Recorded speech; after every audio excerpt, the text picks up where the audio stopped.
Alhamdulillahi Rabbil Alamin. Wassalatu wassalamu ala ashrafil anbiya'i wal mursalin wa ala alihi wa sahabatihi ajma'in, amma ba'du.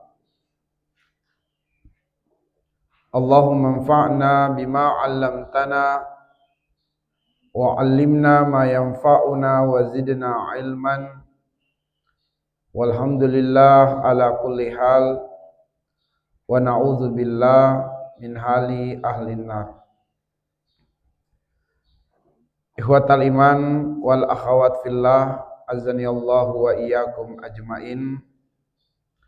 Semoga kita semua selalu dalam keadaan sehat walafiat. Umur dipanjangkan Allah dalam kebaikan. Rezeki dimudahkan, dilancarkan, ditambahkan dan diberkahi.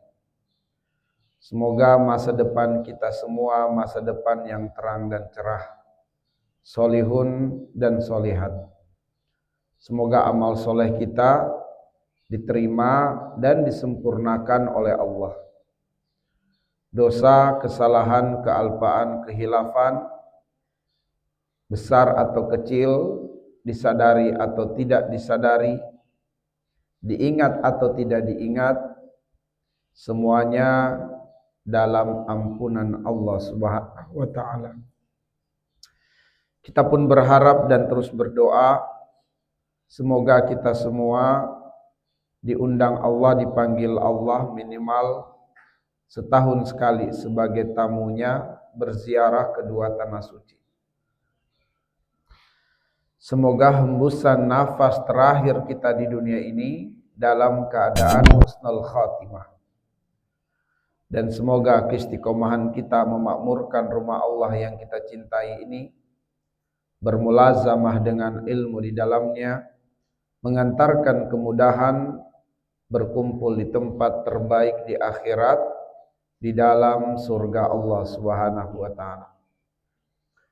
Ikhwatal iman wal akhwat sekalian, hari ini kajian kita adalah tentang gangguan jin dan terapinya.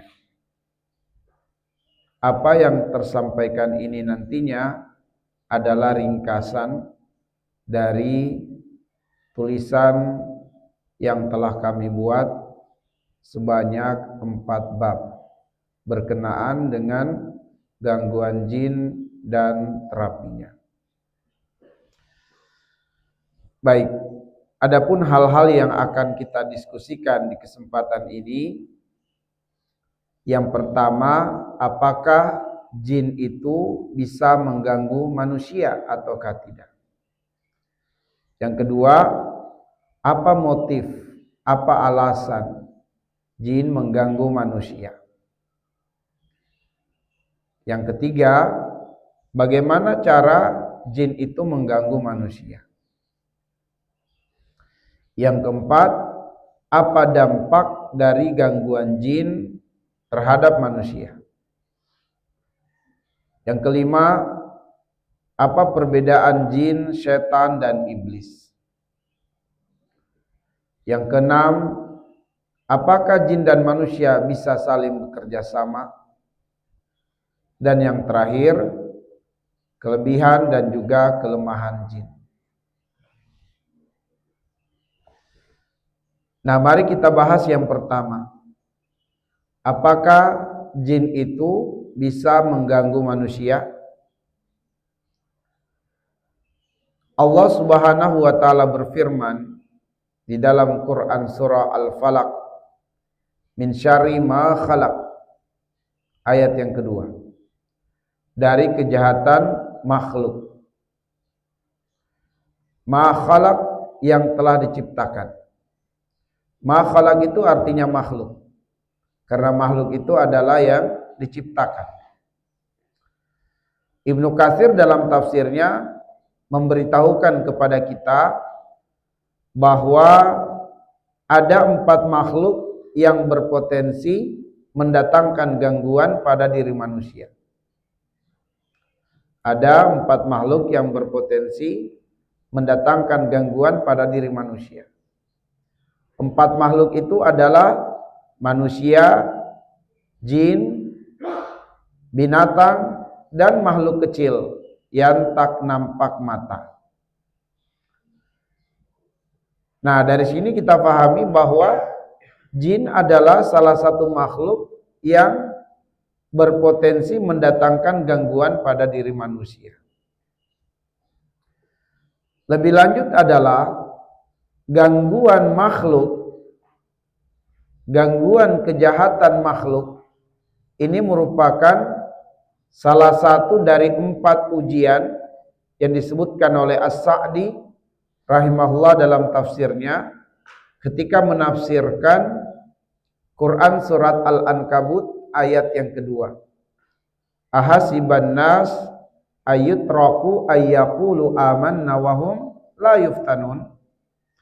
Apakah manusia dibiarkan mengucapkan kalimat iman, saya beriman kepada Allah, sedangkan dia tidak diuji?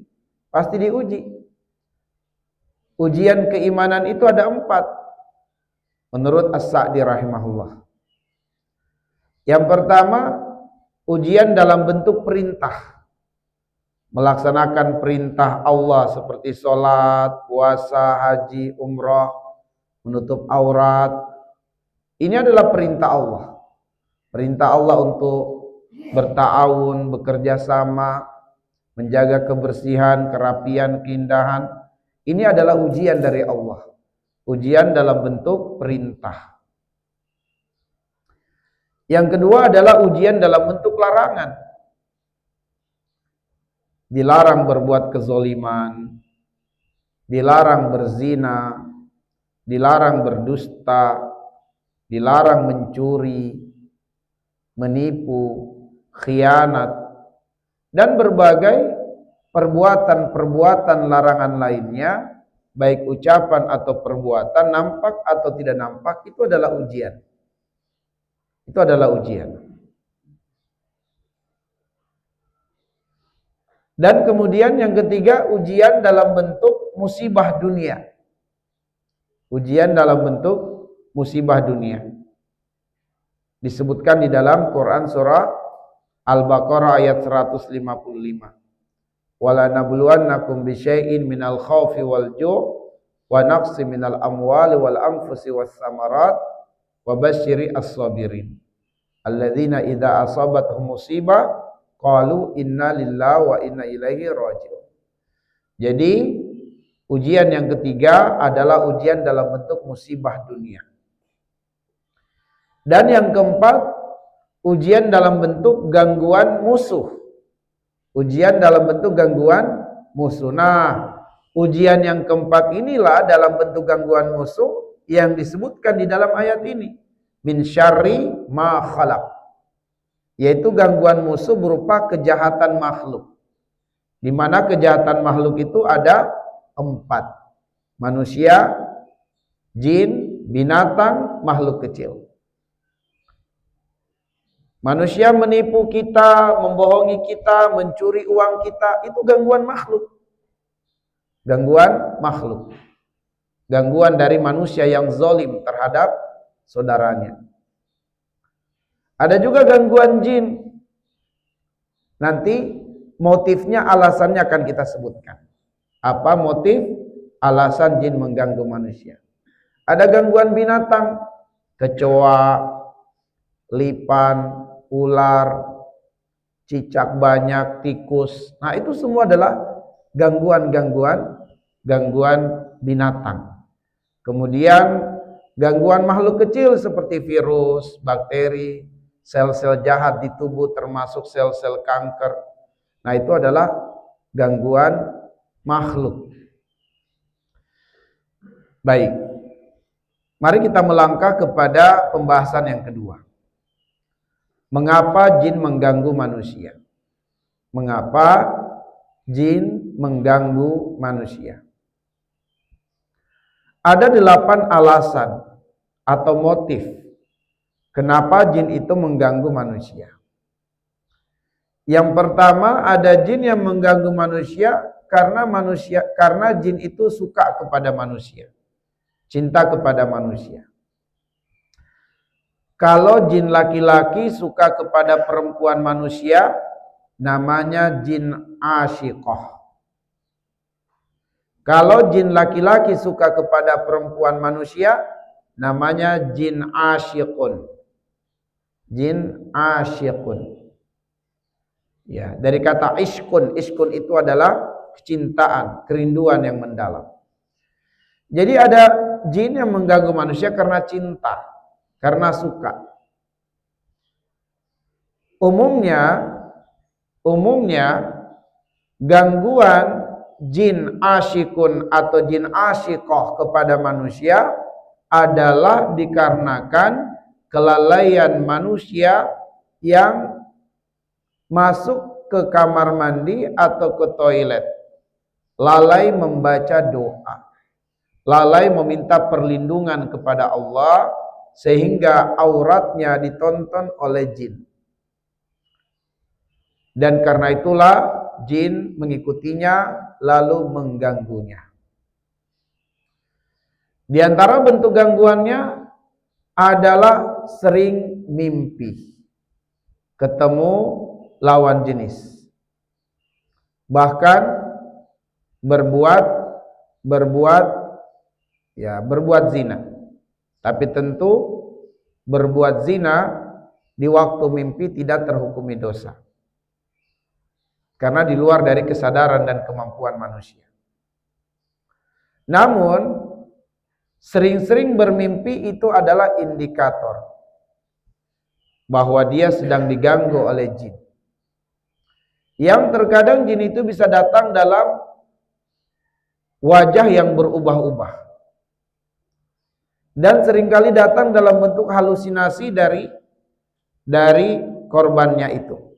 Misalnya kalau korbannya suka nonton film Korea, nah nanti kalau perempuan yang jadi korban berarti jinnya datang dalam wujud penampakan laki-laki Korea. Ya. Kalau kemudian laki-laki yang jadi korbannya, akan datang gangguan jin itu dalam bentuk perempuan yang cantik, lalu kemudian terjadi perzinahan. Dan pada akhirnya selalu mimpi basah, bukan mimpi berendam di kolam. Nah, teman-teman sekalian, gangguan ini terkategori parah kalau seseorang itu dalam keadaan terjaga, tidak tidur, dia sudah bisa menelanjangi lawan jenisnya dalam pikirannya. Artinya dia sudah bisa menghayal, melihat lawan jenis itu seperti tak berpakaian. Itu sudah sangat parah gangguan jin ini. Sudah sangat parah kalau sudah sampai pada tahap seperti itu. Saya pernah menemukan beberapa kasus ya, laki-laki yang sudah sampai seperti itu. Dia kalau melihat perempuan langsung terbayang bagaimana lekuk-lekuk tubuh perempuan itu. Dia menelanjangi perempuan itu dalam pikirannya. Dan ini adalah sudah terkategori gangguan parah untuk jenis gangguan ini. Dan teman-teman sekalian, di antara bahayanya gangguan ini adalah menghalangi perjodohan atau pernikahan. Jika tetap terjadi pernikahan, akan mudah rusak atau retak ikatan pernikahan itu. Ya, karena jin ini ada kecemburuan juga terhadap calon dari korbannya. Maka jin ini akan menghalang-halangi pernikahan supaya calon akan melihat korban tadi itu buruk rupa atau sesuatu yang tidak menyenangkan, agar supaya jin bisa menguasai korban tersebut. Atau ketika tetap terjalin pernikahan, maka jin ini akan berusaha merusak ikatan pernikahan itu dengan menjadikan pertengkaran yang tak terelakkan di dalam rumah tangga, ya, laki dan perempuan tersebut. Baik, mari kita melangkah kepada alasan atau motif yang kedua, yaitu intiqam, ingin balas dendam. Biasanya Ini terjadi adalah ketika manusia juga kategorinya lalai. Lalai mengamalkan adab-adab. Terutama ketika dia berada di luar rumah atau ketika melakukan suatu aktivitas di dalam rumah atau di luar rumah tapi tidak mengawali dengan nama Allah. Misalnya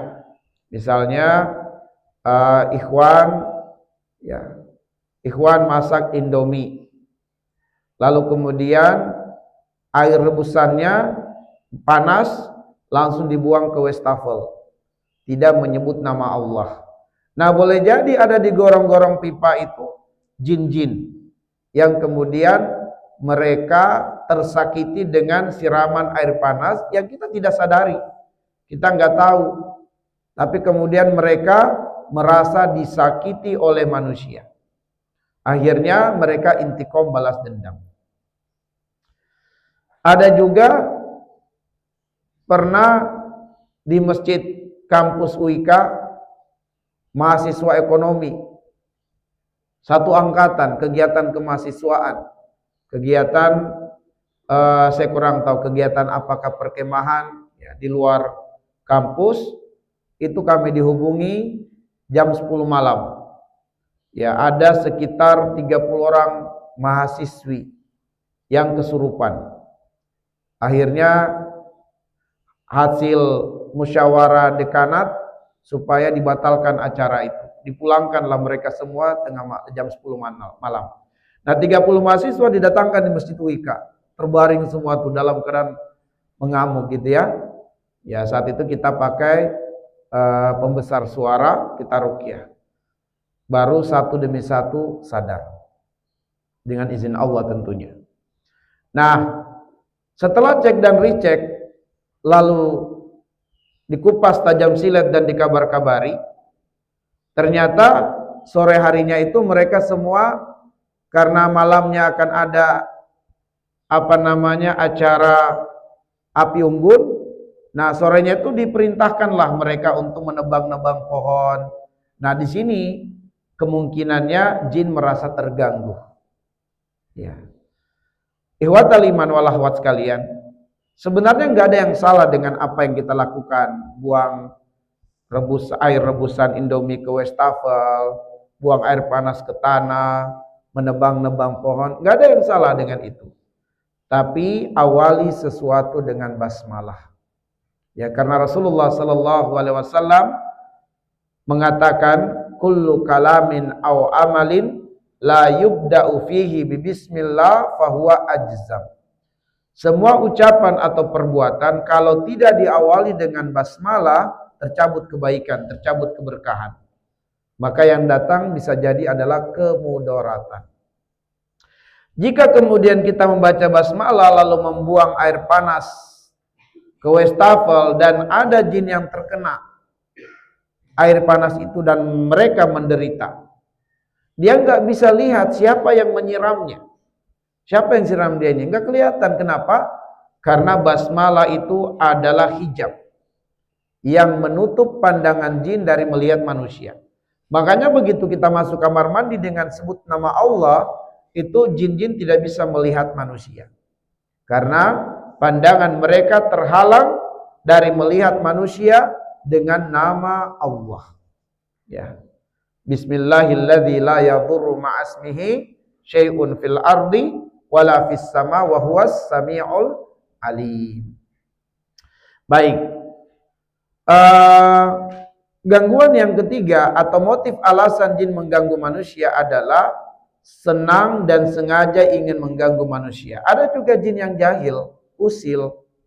Umumnya gangguan jenis ini kita dapati kepada manusia ketika menempati rumah yang baru atau memasuki ruangan yang telah lama kosong atau mendatangi suatu tempat yang baru. Disinilah pentingnya teman-teman sekalian kita mengamalkan sebuah doa yang Nabi ajarkan, a'udzu bikalimatillahi tammah min syarri ma khalaq. Sebab diantara keutamaan membaca doa itu adalah kita akan dijaga Allah sampai kita meninggalkan tempat tersebut. Misalnya nih ikhwan survei lokasi untuk suatu acara. Ketika tiba, kakinya sudah mulai mendarat di bumi, di mana tempat akan disurvei, maka berlindunglah kepada Allah dengan mengucapkan a'udzu bikalimatillahi tammah min syarri ma khalaq. Kita nggak tahu bahwa di sekitar kita boleh jadi banyak jin yang sedang mengintai kita, pengen mengerjain, mengusilin kita. Kita nggak sadari itu. Ya karena Allah mengatakan dalam surat Al-A'raf ayat 27, innahu yarakum huwa wa qabiluhu min haitsu la tarawnahum. Mereka bisa melihat kita dari arah yang kita nggak bisa melihat mereka. Ya, mereka melihat kita tapi kita nggak melihat mereka. Nah, karena itulah kita minta perlindungan kepada Allah. Ya demikian pula misalnya ikhwan karena suatu tugas harus nginap di suatu tempat yang baru, tempat yang asing. Bacalah doa ini. Kalau tiba-tiba di suatu kamar yang lama kosong, Anda tempati, Anda tinggali, terasa merinding, lalu kemudian pikiran sudah mulai kemana-mana, terhayalkan film-film yang sering ditonton atau yang pernah ditonton, maka segeralah tenangkan hati dan pikiranmu, lalu baca a'udzu bikalimatillahi tammah min syarri ma khalaq. Diulang bisa sampai 3 kali, 6 kali, 7 kali, ya silakan saja sebanyak-banyaknya sampai kita merasa agak tenang, ya. Baik, kemudian teman-teman sekalian, motif berikutnya ada gangguan jin itu karena manusia yang mengundang kedatangan jin melalui jimat, wafat, talazim atau benda pusaka dan lain sebagainya. Ya, keyakinan-keyakinan manusia terhadap benda-benda tersebut. Akhirnya kemudian seringkali manusia diganggu karena dia sendiri yang mengundang jin itu.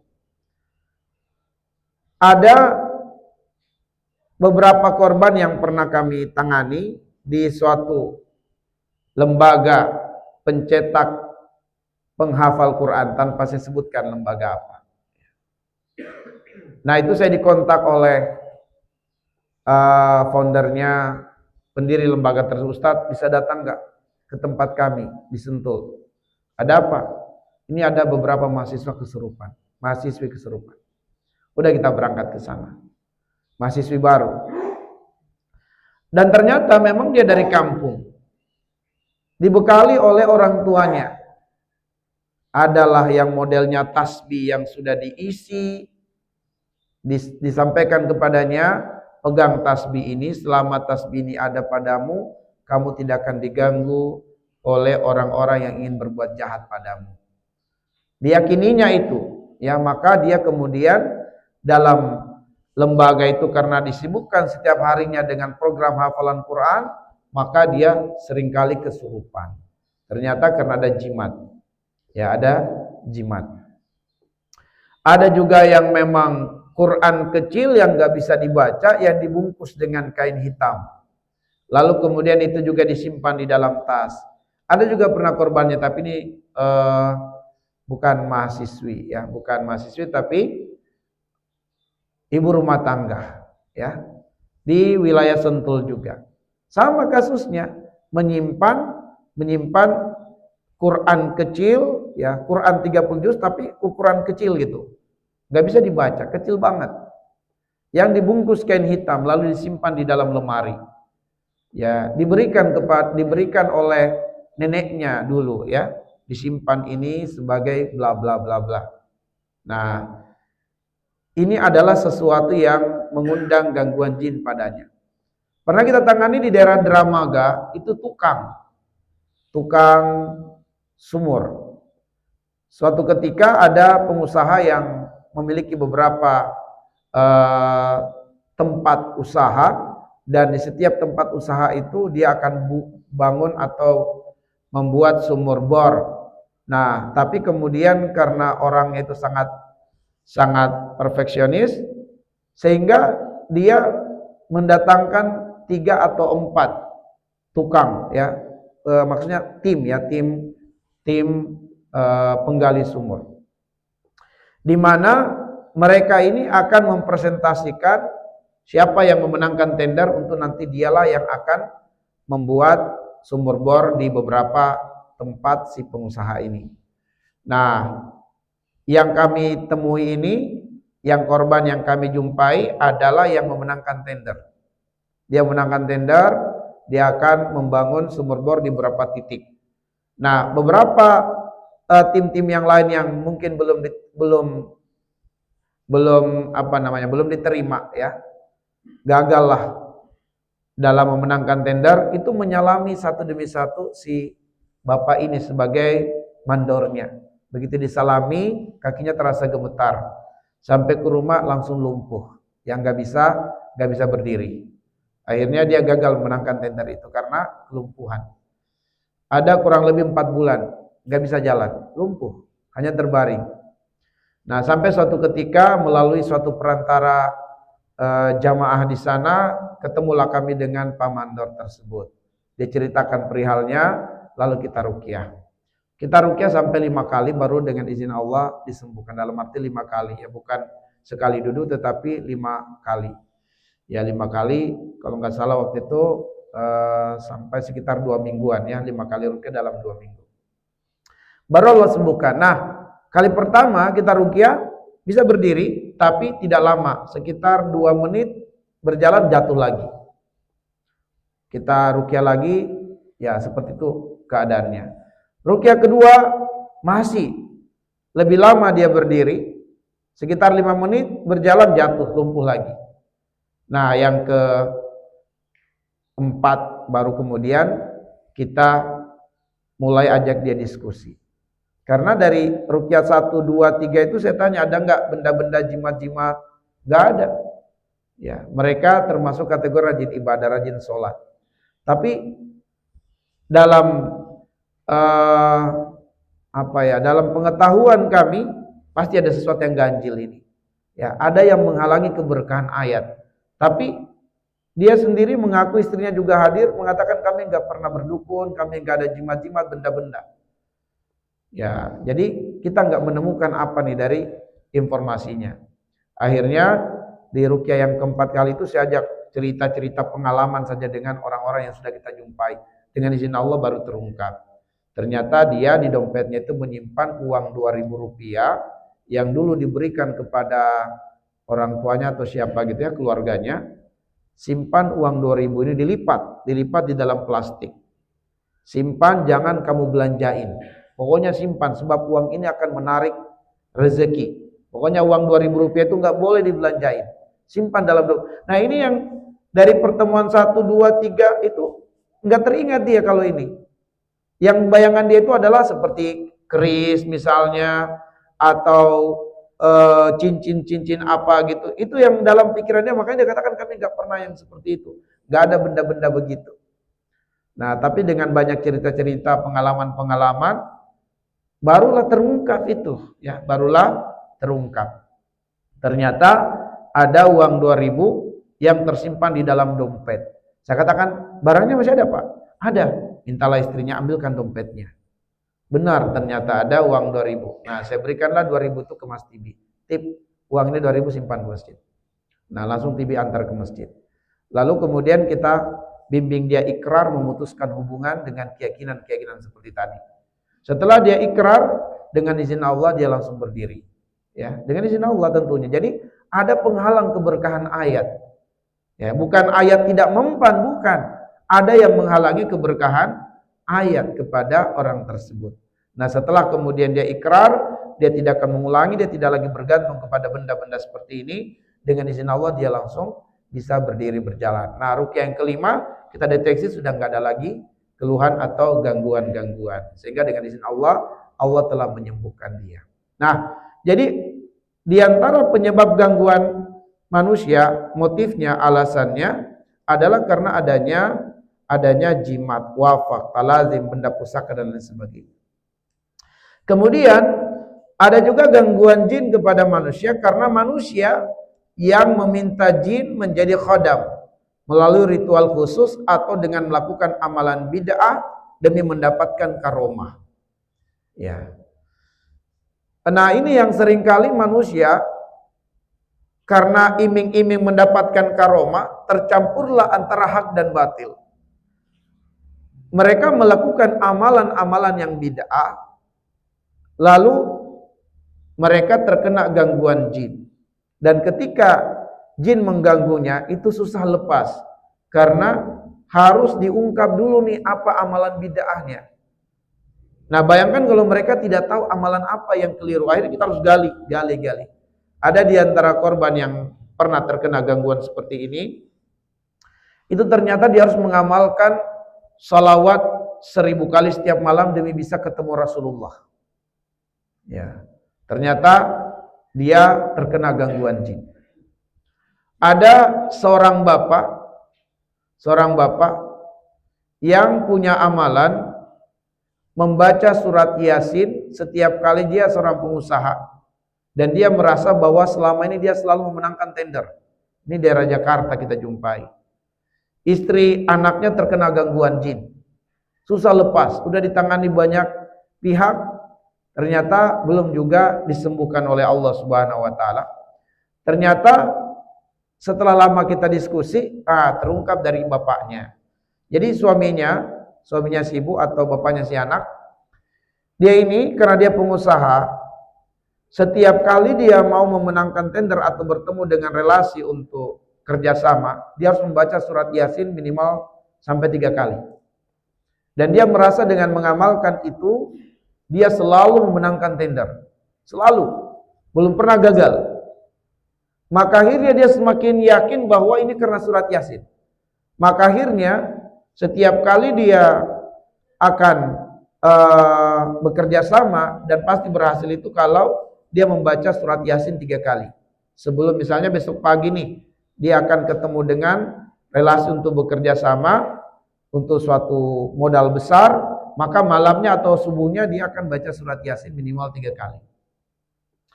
Nah, terungkaplah itu, saya katakan ya bahwa ini adalah amalan bid'ah. Kita jelaskan dulu ya, tentu kita diskusi dulu sebab dia juga memiliki syubhat.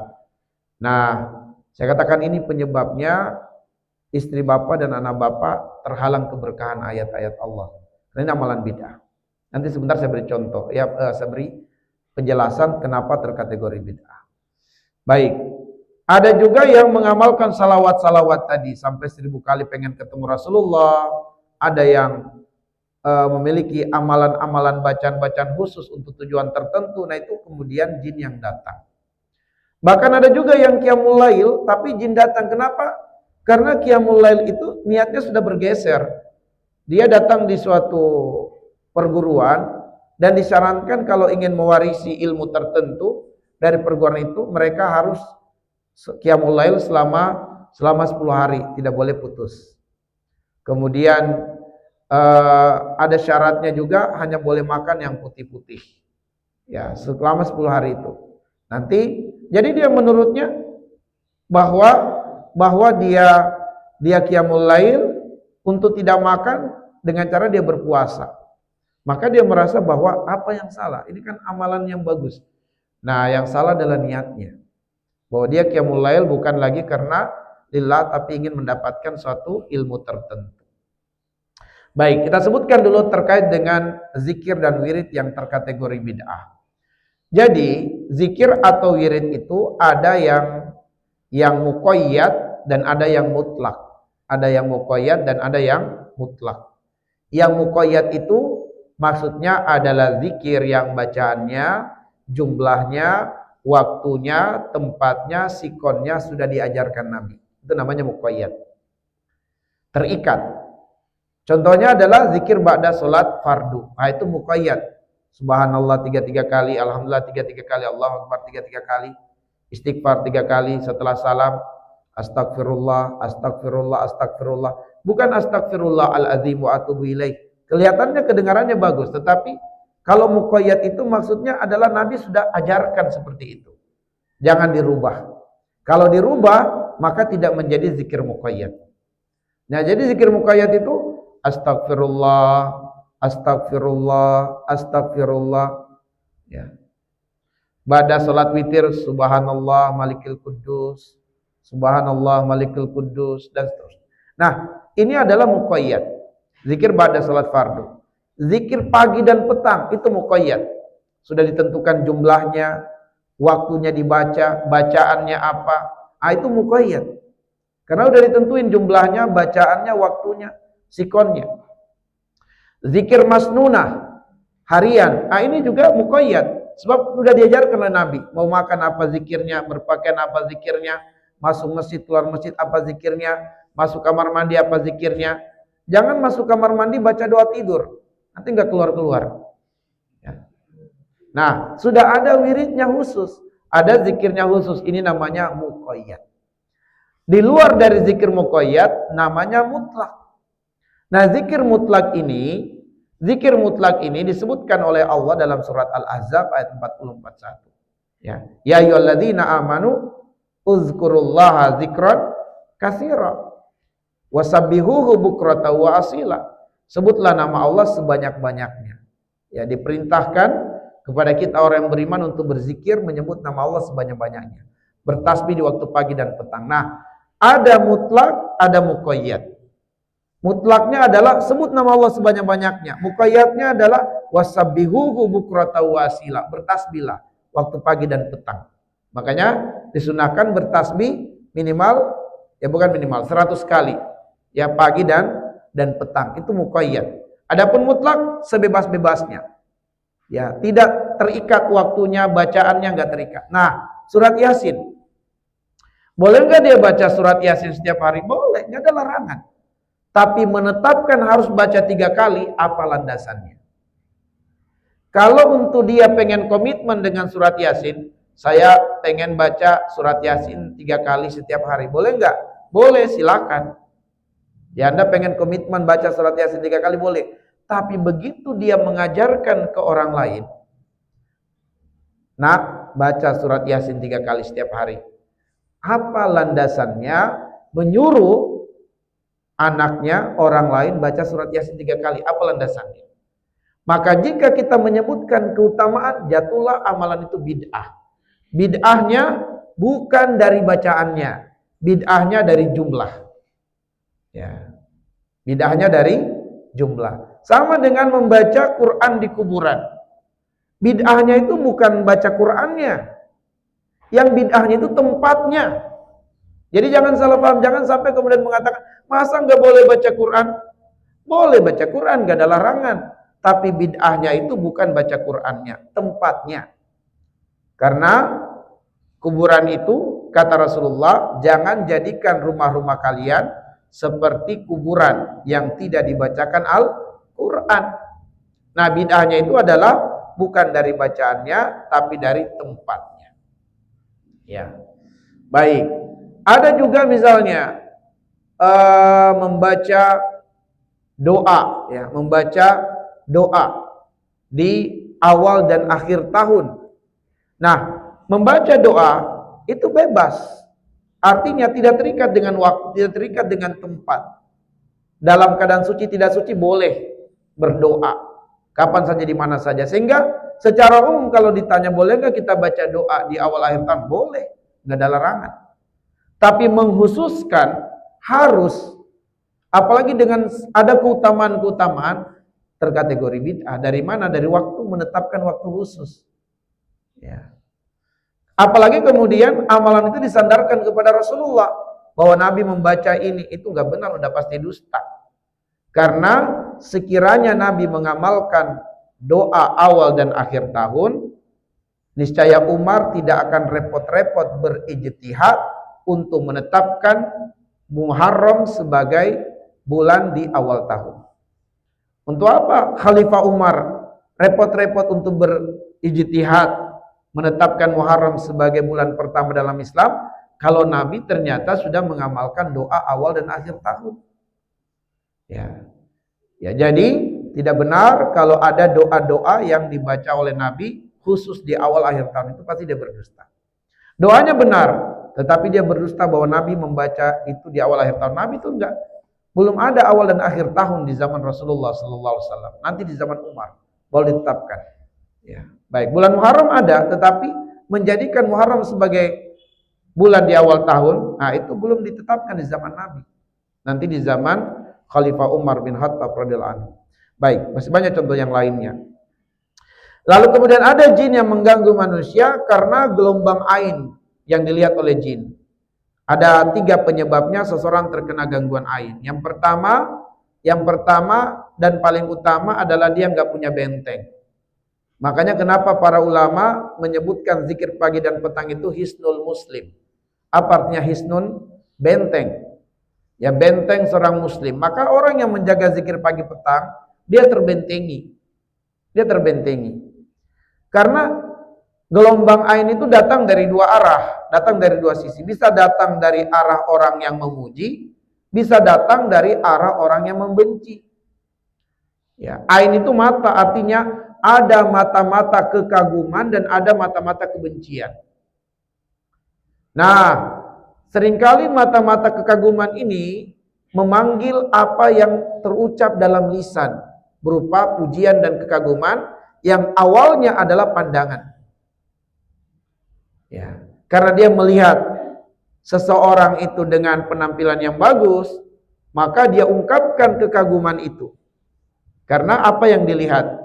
Wah, luar biasa pakaianmu, bagus banget ini, pasti mahal. Nggak ada pujian dengan nama Allah dalam ucapan ini, ada gelombang ain yang keluar dari ucapan dan matanya. Nah, jin jika melihat ada gelombang ini, dia manfaatkan. Untuk apa? Menimpakan gangguan kepada korban. Maka korban disebut ma'yun, ya, ma'yun. Atau ada pandangan kebencian, kemarahan. Ya, ada pandangan kebencian, ada pandangan kemarahan yang dialamatkan kepada seseorang. Keluarlah gelombang negatif. Lalu jin memanfaatkan gelombang itu. Nah, keadaan orang memuji dan membenci ini nggak bisa kita hindari. Bahkan kita tidak sadari kalau ada yang kagum sama kita atau ada yang benci sama kita. Kita nggak bisa hindari itu. Yang paling bisa kita lakukan adalah harus punya benteng. Benteng hisnul muslim. Nah, yang parah kita nggak ada benteng. Tiba-tiba kita berada di suatu keadaan atau kondisi di mana orang-orang melihat kita dengan pandangan kemarahan. Keluar gelombang dan kita tidak menyadari, tidak ada benteng, kenalah kita gangguan ain. Ya. Kenalah gangguan ain. Nah, gangguan ain ini banyak ciri-cirinya. Nanti ada pembahasan tersendiri sebenarnya. Ya, dalam tulisan kami ada bab khusus tentang gangguan ain. Situ ada ciri-ciri khususnya. Ya, diantaranya adalah misalnya ya, suhu tubuhnya itu tidak stabil. Dalam suasana dingin dia bisa rasa panas. Atau sebaliknya, dia merasa dingin meskipun keadaan suhu panas. Yang enggak stabil. Ya. Emosinya juga enggak stabil. Mudah terpancing kemarahan. Apa saja hal-hal yang sepele harusnya tapi bisa menjadi pemantik kemarahan besar. Ya, kemudian suka bersuudzon, susah tidur di malam hari, butuh perjuangan besar baru bisa tidur. Badan kaki terasa kayak kesemutan semuanya gitu, gelisah aja kakinya tuh. Itu ciri-ciri ain. Dan kalau sudah tidur susah bangunnya, itu ciri-ciri ain. Ciri-ciri terkena gangguan ain. Susah tidur malam hari, dan kalau bangun susah sekali, susah bangun. Berat luar biasa. Itu ciri dia ma'yun, dia terkena gangguan jin. Terkena gangguan jin dari sisi ain. Dan atau ada gangguan-gangguan medis terdeteksi secara medis tapi tidak sembuh secara medis. Itu juga ciri gangguan ain. Penyakitnya terdeteksi medis, ditangani medis tidak sembuh-sembuh. Nah, itu adalah ciri gangguan ain. Apakah misalnya kulit-kulit yang gatal? Ya, pernah kita dapati seorang anak usia SD, ya, jamaah di Masjid As-Sofia, datang ke klinik, itu anak tubuhnya ini sampai berdarah-darah karena gatal. Udah berbagai macam obat, salep, udah ditangani beberapa rumah sakit, dokter-dokter kulit yang nggak sembuh-sembuh. Setelah itu bundanya kita jangan ngomong, ini anak memang parasnya itu menarik. Anak SD tapi parasnya itu wajahnya wajah dewasa. Ya, kulitnya bersih, bagus dalam arti sebelum terkena gangguan itu. Nah, saya katakan, Bunda jujur, Bunda selalu nggak posting anak ini. Foto video iya. Nah, itu penyebabnya. Boleh jadi ada gangguan ain lewat. Tapi sebenarnya saya jelaskan bahwa gangguan ain itu dia hanya menimpa korban ketika bertemu langsung. Kalau melalui foto atau video itu bukan ain, tapi itu hasad. Jadi kalau kemudian gangguan ini datang dalam bentuk karena foto-foto yang terlalu banyak terposting, video-video kemesraan, kecantikan, ketampanan yang terus diposting. Nah, biasanya kalau gangguan ain dari situ, itu ain yang tingkat tinggi namanya hasad. Karena kalau hasad itu sepakat para ulama, gangguan hasad itu dia bisa menimpa korban tak perlu bertemu langsung dengan korban, cukup dengan hayalan dan imajinasi. Makanya kenapa kekuatan sihir itu membutuhkan kekuatan hasad. Maka akar dari sihir itu pasti hasad. Karena kekuatan sihir itu membutuhkan kekuatan imajinasi. Karena itulah korbannya diimajinasikan dalam bentuk boneka, lalu ditusuk, tak tak tak. Melalui kekuatan hasadnya tukang yang menginginkan sihir terjadi. Orang yang hasad. Maka diminta kamu cari fotonya, sebab si dukun akan mengilustrasikan foto dengan kekuatan hasadnya si hasid ini, lalu kemudian dihubungkan dengan boneka, bahwa ini adalah korban yang kamu benci. Tatap dia, bahwa inilah orang yang kamu benci selama ini. Ini fotonya, kamu lihat boneka ini adalah dia. Saya akan tusuk di titik-titik dan dia akan merasakan sakit. Maka orang ini yang hasad tadi mengimajinasikan boneka tadi adalah orang yang dibenci, dihayalkan bahwa ini adalah orang yang dibenci. Nah, lalu kemudian si dukun menggunakan kekuatan itu menusuk beberapa titik, maka orang itu langsung terkena gangguan. Dan sihir umumnya terjadi di malam hari. Baik. Nah, jadi kalau kemudian, makanya kalau kita baca beberapa buku para ulama tentang masalah ini, ain hasad itu disamakan. Cuma pembedaannya adalah bahwa hasad bisa terjadi tanpa bertemu langsung korban. Sedangkan kalau ain gak bisa, mesti ketemu langsung korban.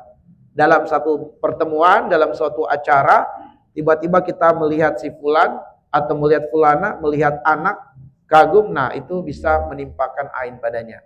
Sebab itulah Nabi SAW, kalau ada acara atau pertemuan atau Hasan Husain ini akan ketemu banyak orang, kala itu masih kecil, Nabi akan memanggilnya, merangkulnya, lalu berdoa. Ya, apa doa Nabi kepada Hasan Husain? U'izukuma bikalimatillahi tammah min kulli syaitanin wa hamma wa min kulli ainin lamma. Itu doa Nabi kepada Hasan dan Husain, baru diizinkan main. Ya. Kenapa? Karena kita nggak tahu orang-orang di sekitar kita, banyak yang memuji, banyak yang mengagumi. Baik, kemudian ada gangguan dari warisan leluhur atau yang disebut juga dengan jin nasab atau jin warisan, ya. Jin nasab atau jin warisan. Biasanya ciri-cirinya adalah anak-anak kecil belum balik sudah bisa menerawang, sudah bisa melihat, atau SD sudah bisa menerawang, bisa melihat. Itu ciri ada jin nasab. Ya. Apabila kemudian ada seseorang melihat jin, dia katakan ada jin, lalu orang-orang melihat, oh iya benar ada jin. Seperti yang nanti insya Allah hari Ahad ada jamaah di Yasmin mengatakan, Ustaz, kami sekeluarga melihat penampakan di rumah kami.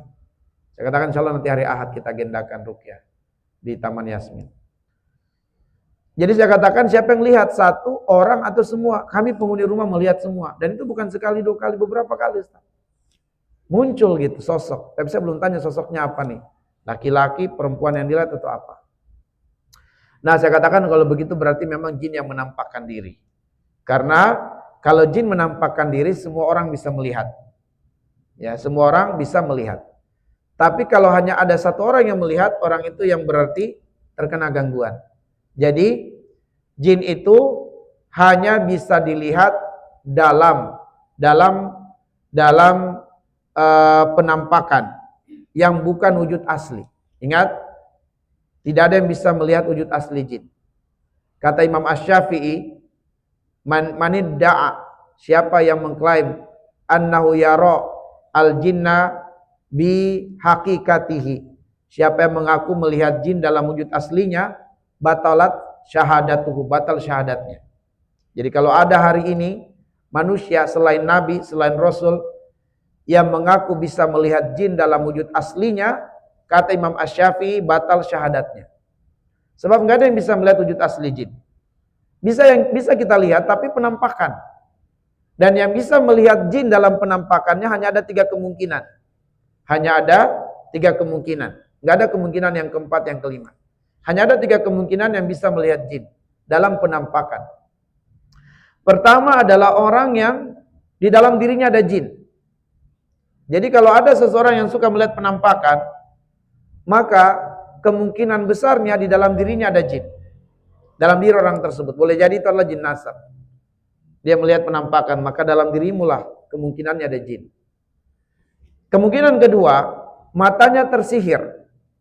Matanya tersihir, disihir oleh jin atau disihir oleh dukun sehingga dia bisa melihat penampakan. Ya, jadi sebenarnya adalah sihir, tapi seringkali orang hari ini pengen dibuka mata batinnya. Ya, padahal sebenarnya itu adalah terkategori jenis sihir. Mata tersihir sehingga bisa melihat penampakan. Lalu kemudian yang ketiga adalah jin yang menampakkan diri. Nah, kalau jin yang menampakkan diri itu karena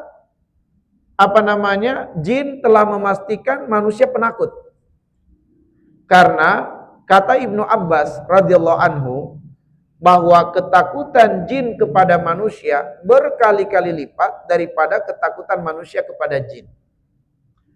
Hanya saja jin itu termasuk salah satu makhluk yang diberi kelebihan oleh Allah bisa mendeteksi ketakutan manusia.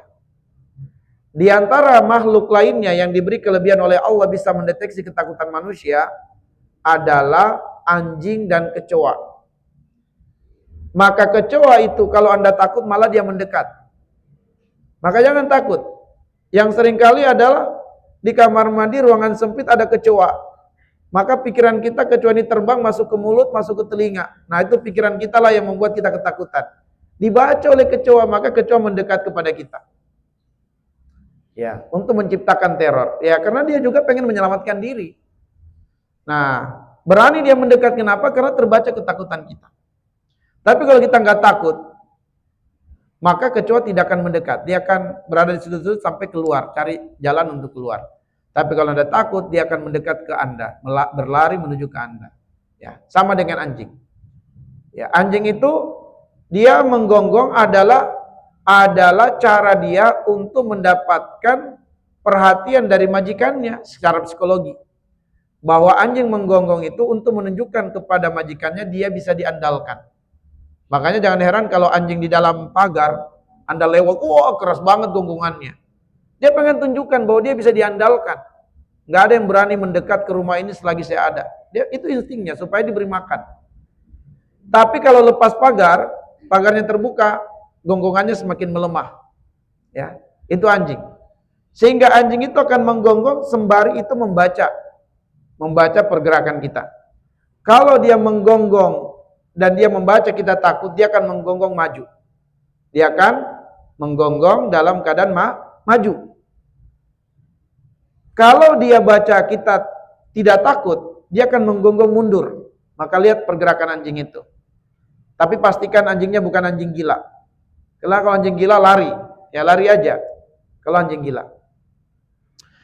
Wallahi demi Allah saya pernah membuktikan ini setelah membaca dalam beberapa buku psikologi ensiklopedia tentang anjing. Saya pernah lewat di suatu rumah, di suatu komplek. Ada 3 anjing, anjingnya gede, anjing hitam yang gede. Anjing peliharaan tinggi. Itu saya lewat langsung keluar secara bersamaan, menggonggong mengejar. Ada jarak sekitar 20 meter. Anjing ini langsung keluar dengan kecepatan tinggi. Tapi dengan izin Allah, alhamdulillah karena saya sudah baca itu, ya saya nggak takut. Saya langsung menghadap kepada anjing itu, ya, menghadap dengan ambil kuda-kuda gitu ya. Ya saya katakan ini jujur, saya ambil kuda-kuda. Saya melihat anjing itu rem mendadak. Allah saya melihat langsung ya, 3 anjing langsung rem mendadak. Ya, saya lihat itu dia rem, dia menggonggong tetap, tapi rem dalam keadaan mundur gitu. Nah, berarti anjing ini nggak membaca ketakutan saya. Akhirnya saya buka sepatu saya karena nggak ada batu ya. Saya buka sepatu, lari, tapi berhenti lagi untuk menggonggong dengan ada jarak sekitar 10 meter. Tadinya dekat banget tuh.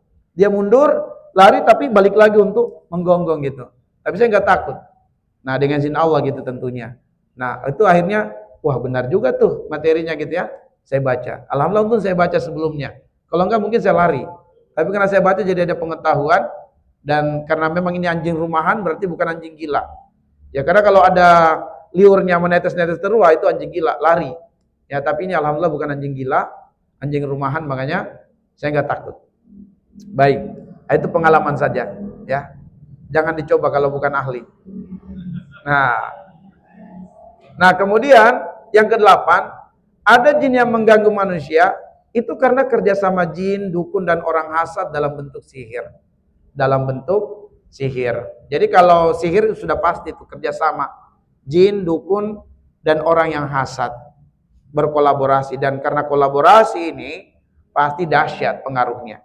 Ya nanti ada juga pembahasan dalam buku yang kami tulis tujuan daripada gangguan jin itu ya, mulai dari tahap menghalangi seseorang dari bekerja, menghalangi seseorang dari beraktivitas sampai membuat korbannya gila dan mati. Yaitu ada tingkatan-tingkatannya tergantung tujuan orang yang hasad. Kalau tujuannya hanyalah untuk menghalangi kerja, orang ini kalau nggak berpikir mau kerja di kantor sehat. Begitu dia rencana besok mau masuk kantor sakit besoknya. Nah itu gangguan jin. Ada salah satu korbannya di Taman Yasmin juga. Ya, tapi dia sekarang sudah resign. Ya karena memang murni sihir. Memang beberapa kali di kantornya itu, di ruangan kerjanya ketemu pasir ya. Di kursinya ditaburi pasir, di mejanya ya. Dan seterusnya seperti itu. Tapi alhamdulillah sekarang dia udah resign, udah berhenti karena dia setiap kali mau masuk kerja pasti sakit. Dan sakitnya parah. Kalau sudah sakit berat sembuhnya, lama sembuhnya. Nanti bisa sepekan baru sehat lagi. Ya, kalau dia nggak berpikir untuk kerja, sehat. Begitu berpikir kerja, masuk kantor besok karena dia rasa udah baikan, sakit lagi besoknya. Nah, begitu seterusnya. Nah, itu adalah gangguan jenis sihir ya, sihir dengan beberapa tujuan-tujuannya. Baik, kita cukupkan dulu ya. Nanti kita akan lanjutkan pada pembahasan berikutnya. Ini masih banyak pembahasannya. Baik, naktafi bihadzal qadar. Nas'alullah ayyaj'alana minal ladzina yastami'unal qawla fayattabi'una ahsanahu. Belum ada sesi tanya jawab dulu, nanti di kesempatan yang lain kita bahas. Dan karena waktu kita sudah cukup, setelah ini ya tetap ada olahraga dan sarapan pagi. Kalau sarapan pagi udah ready, kita sarapan pagi dulu. Kalau belum, kita olahraga dulu. Ada Ustadz Mulis yang akan memandu untuk olahraga ringan ya, olahraga ringan aja di halaman masjid. Nah, setelah itu kemudian kita baru sarapan. Baik, subhanakallahumma bihamdika, asyhadu an la ilaha illa anta, astaghfiruka wa atubu ilaik. Assalamualaikum warahmatullahi wabarakatuh.